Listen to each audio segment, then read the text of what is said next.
ஸ்ரீ பாலசுப்பிரமணியர் அருளால் ஆன்மீக அன்பர்கள், நேயர்கள், ஜோதிட அன்பர்கள் அனைவருக்கும் அன்பான வணக்கங்கள். நான் உங்கள் வாழ்க வளமுடன் ஜோதிடர் ஸ்ரீ குரு சுந்தர வடிவேல்.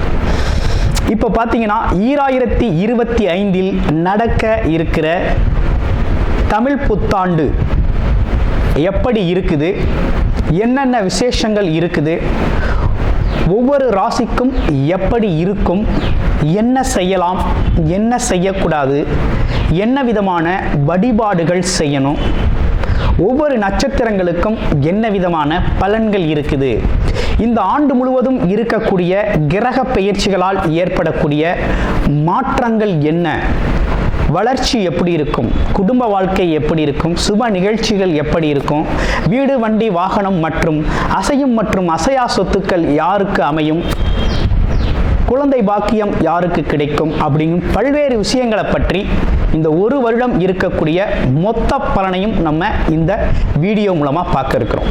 இப்போ இந்த விசுவாவசு வருடம் தமிழ் புத்தாண்டுகளில் 60 வருடங்களில் 39வது வருடம் தான் இந்த வருடம்.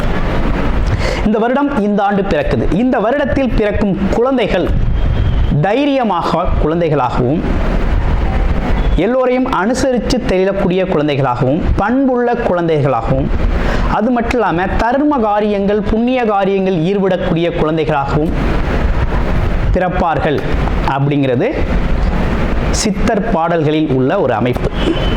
அது மட்டும் இல்லாமல் தன் மகனை சான்றோன் என கேட்ட தாய் அப்படிங்கிறது மாதிரி அந்த குழந்தைகள் பெற்றோருக்கு பெருமை சேர்ப்பார்கள் அப்படிங்கிற ஒரு விஷயமும் இருக்குது. இப்போ இந்த வருடத்தில் இந்த வருட பிறப்பின் அடிப்படையில் சூரியன் அப்படிங்கிற ஒரு ராஜாவாகவும் மந்திரியாகவும் இருக்கிறதுனால அரசியல் மாற்றங்கள், அதிகாரம் சார்ந்த மாற்றங்கள் அப்படிங்கிற ஒரு விஷயம் நடக்க இருக்குது. அதையும் தாண்டி மழை பொழிவு அப்படிங்கிறது ரொம்ப அதீதமாக இருக்குது. விவசாயம் செழிக்கும், தானிய உற்பத்திகள் அதிகரிக்கும். அடுத்து பார்த்தீங்கன்னா மக்கள் செழிப்பமடைவார்கள். வருமானத்தை விட செலவு கம்மியாக இருக்கும், சேமிப்பு அதிகரிக்கும், தங்கம், வெள்ளி, ஆபரணங்கள் வாங்கக்கூடிய தன்மை ஏற்படுது. அது இல்லாமல் பார்த்தீங்கன்னா இந்த காலகட்டத்தில் பசுக்கள் உற்பத்தி அப்படிங்கிற ஒரு விஷயம் ரொம்ப நல்லா இருக்குது. அடுத்து பார்த்தீங்கன்னா மக்கள் மீது வரி அப்படிங்கிற ஒரு விஷயம் அதிகரிக்கக்கூடிய சூழ்நிலை அப்படிங்கிறதும் இருக்குது.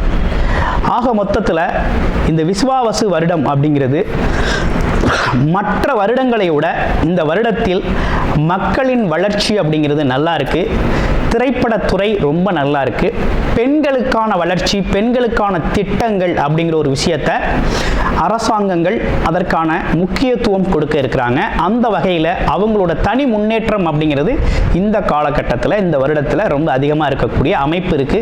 குறிப்பாக எல்லார் குடும்பங்களிலும் சுப நிகழ்ச்சிகள் நடக்கக்கூடிய ஒரு தன்மை, திருமண பாக்கியங்கள் கைகூடக்கூடிய ஒரு அமைப்பு, குழந்தை பாக்கியங்கள் கிடைக்கக்கூடிய அமைப்பு, கோவில் வழிபாடுகள், தர்ம காரியங்கள், புண்ணிய காரியங்களில் மக்கள் ஈடுபடக்கூடிய ஒரு தன்மை அப்படிங்கிறதெல்லாம் ரொம்ப மிக சிறப்பாக இருக்கக்கூடிய இந்த விசுவாவசு வருடத்தில் உங்கள் ராசிக்கு எப்படி இருக்கும் அப்படிங்கிறத இப்போ பார்ப்போம்.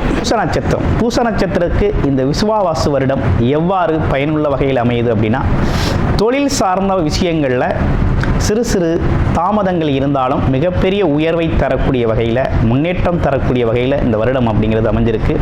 வேலை சம்பந்தப்பட்ட விஷயங்களில் இருந்த தடைகள் அகலும். அதே போல் பார்த்தீங்கன்னாக்க லாபங்கள் சம்பந்தப்பட்ட விஷயங்கள்லையும் நீங்கள் எதிர்பார்த்த வகையில் நல்ல லாபம் பெறக்கூடிய வகையில் இருக்குது. சிறு சிறு தாமதங்கள் இருக்கத்தான் செய்யும், ஆனால் நல்ல முன்னேற்றம் அப்படிங்கிறது உங்களுக்கு கிடைக்கும். இந்த வாரம் எதிர்பார்க்கிற விஷயங்கள் அடுத்த வாரம் நடக்கக்கூடிய ஒரு அமைப்பு அப்படிங்கிறது இருக்குது. அதனால் முயற்சி அப்படிங்கிறத தொடர்ச்சியாக செய்யணும் அப்படிங்கிறது மாதிரி அமைப்புகள் இந்த வருடத்தில் இருக்குது. இதே காலகட்டத்தில் உங்களுக்கு திருமணம் சம்பந்தப்பட்ட விஷயங்கள் திருபலம் இருக்குது அப்படின்னா கண்டிப்பாக திருமண பாக்கியங்கள் கை கொடுக்கும். குழந்தை பாக்கிய அமைப்புகள் நல்லா இருக்குது. குடும்பத்தில் மகிழ்ச்சி அதிகரிக்கக்கூடிய காலகட்டமாக இந்த காலகட்டம் இருக்குது. அதே போல் பார்த்தீங்கன்னா வெளிநாடு, வெளியூர் பயணங்கள் உங்களுக்கு சிறப்பாக அமையக்கூடிய வருடமாக இந்த வருடம் அப்படிங்கிறது ரொம்ப சிறப்புக்குரிய வருடமாக இருக்குது. அனைவருக்கும் இனிய புத்தாண்டு நல்வாழ்த்துக்கள். மனக்காரகனான சந்திர பகவானை ஆட்சி அதிபதியாக கொண்ட கடகராசி அன்பர்களே, இந்த காலகட்டத்தில் என்ன விதமான கிரக அமைப்புகள் நமக்கு இருக்கு அப்படின்னு எடுத்துக்கிட்டோம்னா, இதுவரை குரு பகவான் லாபஸ்தானத்தில் இருந்த குரு பகவான் விரயஸ்தானத்திற்கு மாறுகிறார் வருகின்ற மே மாதம் 14ஆம் தேதி. அடுத்து மே மாதம் 18ஆம் தேதி ராகு கேதுக்களோட பெயர்ச்சிகள் நடக்குது. இதுவரை அவங்களோட ஸ்தான பலம் அப்படின்னு எடுத்துக்கிட்டோம் அப்படின்னா, உங்கள் ராசிக்கு 9ஆம் இடம் 3ஆம் இடத்துல இருந்த நிலை இப்ப 8, 2ஆம் இடங்களுக்கு பெயர்ச்சி அடைகிறார்கள். அடுத்து சனி பகவான் இந்த வருடம் முழுக்கவே உங்களுடைய ராசிக்கு 9ஆம் இடத்துல சஞ்சாரம் செய்வார். இதுல ஒரு அற்புதமான விஷயம் என்னன்னு கேட்டீங்கன்னா, கடகராசி அன்பர்களுக்கு முழுமையாக அஷ்டம சனி பாதிப்பில் இருந்து விடுதலை அப்படிங்கிறத அடைஞ்சாச்சு. கடகராசி அன்பர்களுக்கு இனிமே ஒரு எந்தவிதமான தடைகளும் இல்லை. ஃபர்ஸ்ட் திங், பெரிய தடைகள் எதுவும் இல்லை. தடைகளிலிருந்து விடுதலை பெற்றாச்சு. செகண்ட் என்னன்னு கேட்டிங்கன்னா, உங்களுக்கு இந்த காலகட்டத்தில் குரு பகவான் 12ஆம் இடத்தில் அமர்ந்திருக்கிறதுனால அவரோட பார்வை பலன்களும் பார்த்தீங்கன்னா உங்களுடைய ராசியில் இருந்து அவரோட பார்வைன்னு எடுத்துக்கிட்டோம்னா 4ஆம் இடத்துல விழுகிறதுனாலையும் வீடு வண்டி வாகனங்களை வாங்கிறதுக்கான அமைப்பு விரய செலவுகள் நிறைய நடக்கும். இடம் வாங்குறது, மனை வாங்குறது, வீடை கட்டுறது அல்லது கட்டின வீட்டை வாங்குறது அப்படிங்கிற மாதிரி செலவுகள் உண்டு. சில பேருக்கு கடனை அடைக்கக்கூடிய ஒரு தன்மை அப்படிங்கிறது ஏற்படும். இடம் வீடு வாங்கின கடன்களை அடைக்கிறது அப்படிங்கிற ஒரு அமைப்பு அப்படிங்கிறது உண்டு. அடுத்து தொழில் முதலீட்டுக்கான கடன்கள். தொழில் முதலீடு செய்வதற்காக இந்த வருமானம் அப்படிங்கிறதும் உங்களுக்கு இந்த காலகட்டத்தில் இந்த வருமானங்கள்லாம் அதுக்கு போகும். கூடுமான வரையும் பார்த்தீங்கன்னா செலவு கொஞ்சம் ஜாஸ்தியாக இருக்குது. அதுவும் என்னன்னா சுப செலவுகள் அப்படிங்கிற ஒரு விஷயம் கொஞ்சம் நிறையவே இருக்கு. என்னென்ன மாதிரி சுப செலவுகள் இருக்குன்னு கேட்டோம்னா, தொழில் சார்ந்த சுப செலவு, குடும்ப உறுப்பினர்களுக்கு குடும்பத்தின் தேவைகளை நிறைவேற்றும் விதமான சுப செலவுகள் நிறைய உண்டு. இதையும் தாண்டி உங்களுக்கும் உங்கள் குடும்பத்தினருக்கும் பார்த்தீங்கன்னா மருத்துவ செலவுகள் கொஞ்சம் அடிக்கடி பண்ணிக்கிறது மாதிரி இருக்கும். உடல் கொஞ்சம் அப்பப்போ ஏதாவது புது பிரச்சனைகளை உடம்புல சின்ன சின்ன மருத்துவம் தேவைப்படும் அளவிற்கு இருக்குது. அடுத்து இன்னொரு விஷயம் என்னன்னு கேட்டிங்கன்னா, இந்த கேது பகவான் 2ஆம் இடத்துல வந்து அமர்றதுனாலையும் ராகு அப்படிங்கிறவர் பார்த்தீங்கன்னா 8ஆம் இடத்துல வந்து அமர்றதுனாலையும் இந்த காலகட்டத்தில் குடும்ப உறுப்பினர்கள்ட்ட விவாதம், வாக்குவாதம் அப்படிங்கிற ஒரு விஷயத்தை கம்ப்ளீட்டாக தவிர்த்துக்கணும். நண்பர்களிடத்திலும் உறவுகளிடத்திலும் கூட. ஏன்னா அது வந்து இந்த காலகட்டத்தில் தேவையில்லாத மனக்குறைகளையும் சங்கடங்களையும் ஏற்படுத்தும். அதே போல் பழைய விஷயங்களை அசைபோட்டு அதில் இருக்க நிறைகுறைகளை இப்போ பேசுகிறதுனால இப்போ இருக்க கரண்ட் லைஃப், ப்ரெசன்ட் லைஃப் வந்து கொஞ்சம் பாதிக்கப்படும். அதனால் அந்த விஷயத்தில் கூடுதல் கவனம் எடுத்துக்கங்க கடகராசி அன்பர்கள்.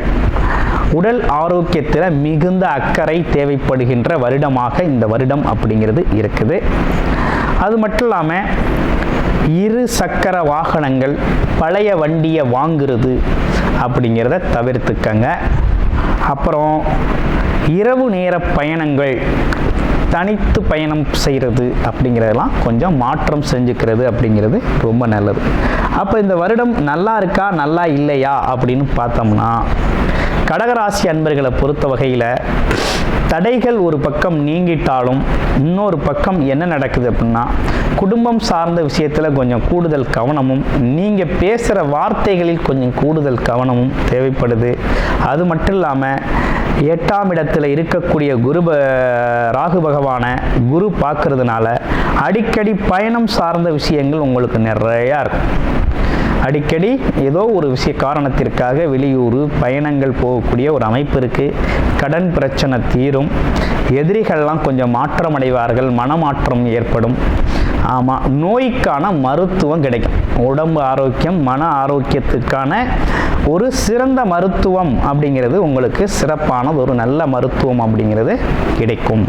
அப்பாவோட உடல் ஆரோக்கியத்தில் கூடுதல் கவனம் எடுத்துக்கங்க, அது ரொம்ப நல்லது. ஏன்னா சனி பகவான் உங்களுடைய ராசிக்கு 9ஆம் இடத்துல, அதாவது ஆயுள் காரகன் 9ஆம் இடத்துல அமர்ந்திருக்கிறதுனாலையும், அங்கே சுக்கிரன் புதன் அமர்ந்திருக்கக்கூடிய இந்த நிலையும், இப்போ இருக்கக்கூடிய இந்த நிலையும், வந்த வருடம் உள்ளவாகவே சனி பகவான் அங்கே தான் இருக்க போகிறார். அதனால் அப்பாவோட உடல் ஆரோக்கியத்தில் கொஞ்சம் கவனம் எடுத்துக்கணும். அவர் கொஞ்சம் தர்ம காரியங்களில், புண்ணிய காரியங்களில் ஈடுபடுத்திக்கிறது நல்லது. அதே போல் பார்த்தீங்கன்னா இந்த காலகட்டத்தில் வேற என்ன சிறப்பு விசேஷங்களை கடகராசி அன்பர்களுக்கு இருக்குது அப்படின்னு பார்த்தோம்னா, வழிபாடுகள் தான் ரொம்ப சிறப்பாக பண்ணிக்கணும் அப்படிங்கிற ஒரு அமைப்பு அப்படிங்கிறது இருக்குது. என்ன மாதிரி வழிபாடு பண்ணிக்கணும் அப்படின்னா, ஒரு முறையாவது நீங்கள் இந்த காலகட்டத்தில் திருநாகேஸ்வரம் அப்படிங்கிறது போயிட்டு வரோம். 2வது விஷயம், வியாழக்கிழமைகளில் குரு பகவானுக்கு நெய் தீபம் ஏற்றி வழிபாடு செய்யணும். அதே போல் சனிக்கிழமைகளில் சனி பகவானுக்கு நல்லெண்ணெய் ஏற்றி வழிபாடு செய்யணும். இதை கொஞ்சம் செஞ்சுக்கிட்டு வாங்க, ரொம்ப நல்லா இருக்கும். கூடுதலாக உங்களுக்கு நல்லதொரு முன்னேற்றம், லாபம், அது மட்டும் இல்லாமல் திடீர் அதிர்ஷ்டங்கள், யோகங்கள் அமையணும் அப்படிங்கிற மாதிரி விருப்பப்பட்டீங்க அப்படின்னா, ஞாயிற்றுக்கிழமைகளில் ராகு காலத்தில் துர்க்கை அம்மனுக்கு நல்ல எண்ணெய் தீபம் ஏற்றி வழிபாடு செய்யுங்க. அவர் யோகக்காரகன், குரு பார்வை இருக்குது. அதனால் கொஞ்சம் நல்லதொரு வருமான வாய்ப்பையும், திடீர் அதிர்ஷ்ட வாய்ப்புகளையும், யோகத்தையும் கொஞ்சம் வழங்குவார். இந்த காலகட்டத்துக்கு அது உங்களுக்கு மிகப்பெரிய லெவலில் பயனளிக்கும் வகையில் இருக்கும். என்ன இருந்தாலும் உங்களுடைய பிறப்பு ஜாதகத்தில் என்ன மாதிரி தசாபுத்தி அமைப்பு நடக்குது அப்படிங்கிறத பார்த்துக்கிட்டு பயன்படுத்துங்க. அனைவருக்கும் இனிய தமிழ் புத்தாண்டு நல்வாழ்த்துக்கள் கடகராசி அன்பர்களே. கூடுதல் தகவலாக நேயர்களின் விருப்பத்திற்கிணங்க நமது ஸ்ரீ பாலசுப்பிரமணியர் ஆலயத்தில் அனைத்து விதமான சகல விதமான தோஷங்களும் நிவர்த்தி அடைய பரிகார பூஜைகள் தொடர்ச்சியாக நடக்க இருக்குது.